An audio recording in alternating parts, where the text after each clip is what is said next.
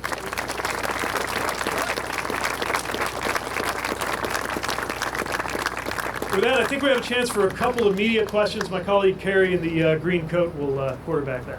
Anybody from the media have questions about the project you're celebrating today? Thank you.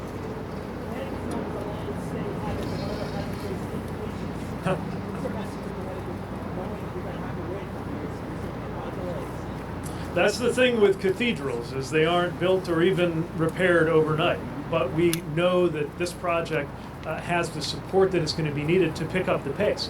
Part of why we're bringing this level of funding is to make sure that the date for completion can come sooner than it would have if we hadn't intervened. We know that every day that a truck's got to go around the long way, every day that a driver isn't so certain about whether this is the right route for them, is a day when an opportunity is lost. And that's why this legislation, the kind of legislation that president after president and Congress after Congress had looked at, that the last administration talked a big game about, but now was actually done, and I would add, done on a bipartisan basis, shows you that the time for talk is over, the time for work is underway, and trust me, I'm as impatient as anybody else and excited to see this get done.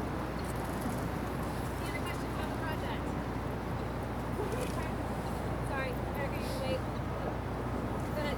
I'm here on behalf of the other local non-profit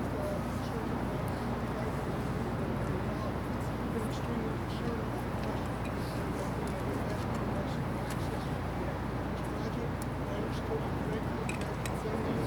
That's right. A multi-use path is part of the project plan, and that's part of how a project can compete successfully for federal funds, knowing that as part of that bigger picture, that brings enhancements from a safety perspective, from a climate perspective. So I don't know if any more details. state wants to offer about the vision there, but we're glad to support that project. Thank you. Yes.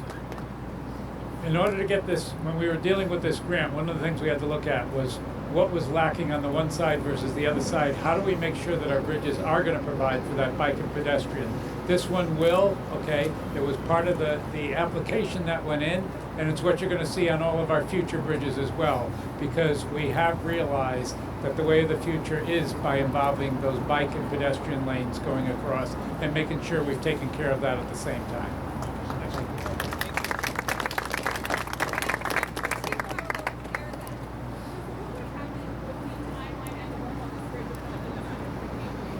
Well, again, Joe might have more details on this. So I might tell you that if you look at the projections a few years out, you get to the point where the load restrictions become more and more constraining, and more vehicles are subject to that. And obviously that's the exact opposite of what we need to have happen given the economic growth that's going to happen here. You know, if you allow a bridge to go too long without that kind of rehabilitation, it's like a leaky roof. Only gets more expensive to take care of, which is part of why this project succeeded in a very competitive mix. I'm going to refer you to the state for any more details. The answer is a minimum of 1 year was already eliminated by what we were able to get with this funding and be able to move the project forward. So you're going to cut out at least a year of construction and a year of the applications and everything else that were necessary to go and get it because the funding is now in place. So again, thanks to our congressional delegation, thanks to Washington, we've got the money to move this thing forward. We don't have to stage it the way we were going to, and we can advance it much more quickly. One more. Yeah. Hi. Just I wanted to ask you, obviously with the rehabilitation capacity was an increase, but also safety. Is that also important to the administration regarding just the regular commuters who use these bridges every day? Absolutely. We have launched a national roadway safety strategy that looks at every part of safety. Safer cars, that's why we have things like the crash test dummies and the 5-star ratings. Safer drivers, which means continuing to make sure drivers understand the importance of not just things like DUI, but avoiding distracted driving. But a big part of that is the roads themselves, safer roads. And when we better design our roads in every respect, from the material to the way interchanges work to having that kind of dedicated passage for vulnerable road users like bikes and pedestrians, that has the opportunity to save lives. So that's absolutely of a piece with the economic benefit, and one of many reasons why I think this this legislation, this funding is so important, so needed. Stay tuned for more information, more announcements coming this year in our Safe Streets and Roads for All program, which will be smaller individual grants than this one, but across the country we think going to make a big difference for road safety. Thanks again, congratulations. Can't wait to be back here to see the progress. Take care.